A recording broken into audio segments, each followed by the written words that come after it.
Hi guys, today we're going to be drawing some Harry Potter characters. This video is going to be a little different, and then I'm going to show you a way to draw them and then show you the different variations that can help you to create different characters for yourself. We're going to do two different poses, one of the teachers. So let's start out with Harry, of course, because if we're going to do Harry Potter characters, we do need to have Harry. As you can see, it starts out the same way. You should be very comfortable with this by now. You could give him a different expression if you wanted to. Of course, don't forget the lightning bolt. Let's stop right here on his face for now so I can show you the pose we're going to use. That's just, you know, to bring their wand out into focus. So we've angled the arm here, and then we're, you know, basically just kind of that meat lump shape, but we're holding the wand. Then we bring the elbow down. Now here's where it's different, because they do have very big open sleeves on their robes. So we have to draw in that sleeve, and then we have to come up from the edge of the sleeve to where the elbow would be, to where the armpit would be. When you do that on the other side, you have to kind of angle it down and then come into where that hand would be on the hip. So you see we've made that big open sleeve. Now, once you get this done, once you get this sort of shape down, you can basically draw any character that you want. You could change the expression, whatever. All right. I try to keep things simple. So we just kind of draw the robe down there, and the robe splits down to the end. Now, here is where you would want to make it different from character to character, and that is on the scarf. Of course, we have Gryffindor is an alternate pattern of red and gold. Now we have to imagine those legs coming through and poking out. Imagine where they are. You can kind of draw that line through where the robe is as you're imagining it before you put your pen down. Of course, giving somewhere to stand. Now, Harry's hair is just kind of a bunch of jaggedy lines there, because he's a boy. He doesn't keep his hair super neat. Give him a little bit of hair sticking up there so it's nice and cute. And then we need to put some glasses on him. So we just circle the eye, because he's got these big round eyeglasses. So we just circle the eye and add on that middle part. If you wanted to have him with his broken glasses, you could draw more of a rectangle there and color, and don't color it, you know, leave it white. All right, let's color him. The scarf is really the most important part, and you want to color it first so that you don't forget to do the fringe. And of course, we have that alternating pattern of red and gold.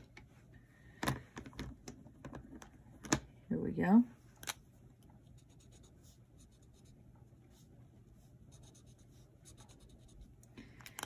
Then let's go ahead and do the peach next for his skin tone. You can color right through the glasses because they're pretty clear. You can see somebody's face through those type of glasses. So we can color right through that. If you want to do movie Harry, which I'll go ahead and do movie Harry, he's got kind of dark brown hair. In the books, his hair is black. Looks like I forgot to add his little glow on there. And then the rest of the outfit is black, which makes for pretty easy.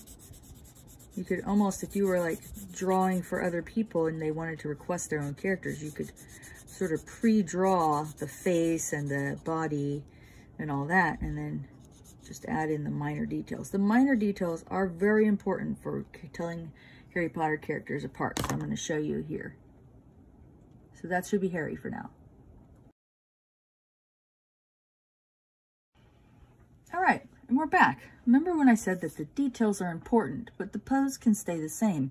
And this goes for both male and female characters. So I'm going to show you how I've used the same pose, but I altered it a little bit. And now we have Hermione. So I gave her the whipped up eyes and then lots of wavy hair. But essentially the base is the same on those. So her details were that. You could also like maybe add a book in her hand or something like that. but we have, those are basically the same. And then here we can easily identify this as Ron. And all that I changed about him was I broke his wand, because he does have that broken wand. And then I made sure to give him freckles. And then, of course, his face is like a sad, mopey face. Just using kind of a sort of a wah look on his face there. And we had Ron. Then I can bring over, for my Ravenclaw fans, we have Luna. So, again, I just changed the scarf colors. The base is the same. Added those silly glasses that she wears sometimes. Made sure to get that little whip in the curl of her hair. But it's essentially the same. And then for Cedric, for my Hufflepuff fans, we have, again, that same, just we changed the scarf, and then I gave him a kind of like, hey, what's up, sort of expression on his face, since all the girls seem to like him. And I know what you're saying now. Miss Buff, you forgot Slytherin. Oh no, I did not.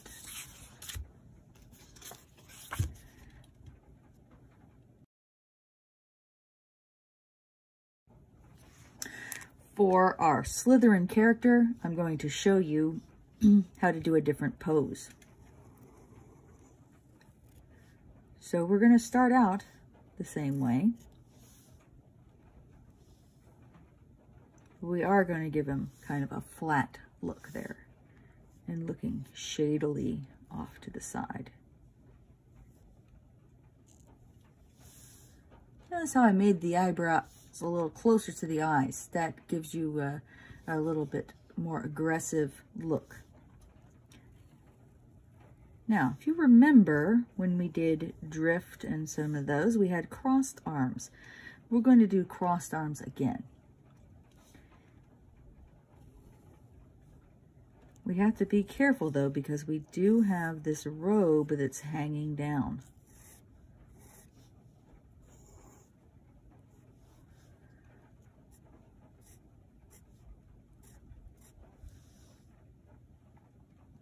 So you see the shapes that I did there. I kind of really had to try to imagine where those elbows were going to be. Now, at least from here, it's pretty easy. You could draw it like we can kind of see the wand sticking out, like he's holding his hands and you can see it. He might be trying to cast a spell on the sly there. The Slytherin robe, a Slytherin scarf is a little different. Its bands are thinner. The gray band is thinner.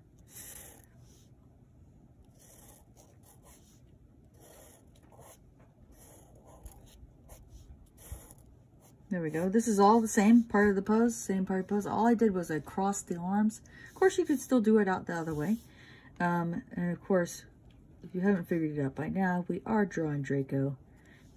His hairline would be drawn like we did Hawkeye, but we definitely need to make sure we are coming very close. His hair is just plastered against his scalp. If you were going to do one of the later movie Dracos and you wanted to have kind of some of it getting in his eyes, you could. All right, so coloring this guy is going to be about the same. Pick that same sort of pale yellow that I did for Luna's hair. You have the gray bands on the scarf. And a nice green here.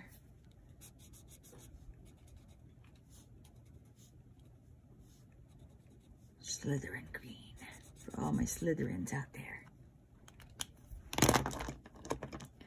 He's pretty pale too, so if you have like an even paler peach, that would be good to use for him. He's not really very tan at all, but that's all I have. And then the rest is black.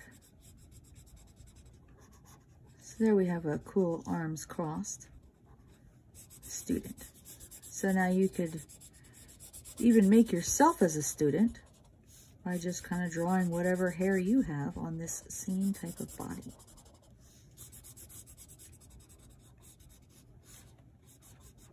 And there we have Draco.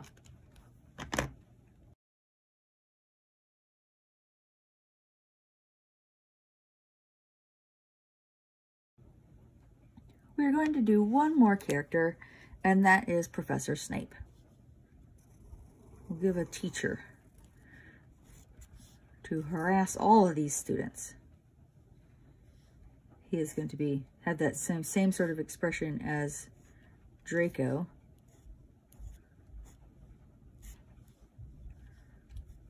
Arching that eyebrow. What are these students up to? I think we're going to do the crossed arms as well.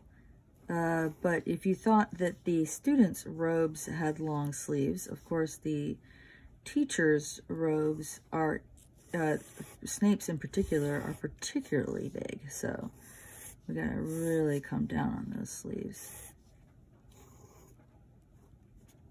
A good detail to do on him is he has a row of buttons on his sleeves.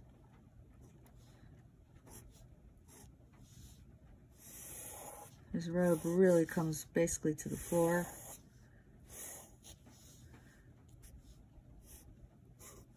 If you notice, I'm kind of not even bothering to draw the legs yet until I get the rest of this in. And then what little we can see of the legs, we can do from there.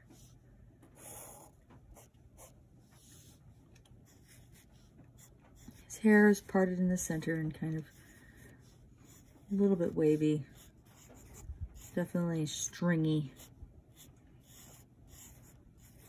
but not too poofy. You don't want to come out too far. All right. So I'm going to color him with a contrast. He sometimes wears all black, but I'm going to go ahead and do, there was at least one of the movies where this part was purple. So we're going to do that, this deep purple. That just kind of brings that little color pop, because otherwise he literally has no other color. The rest of this is all black.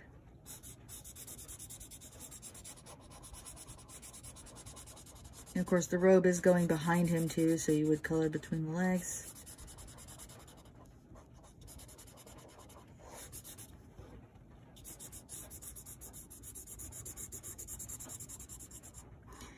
You could do other fun things like give Hermione a time turner, that book.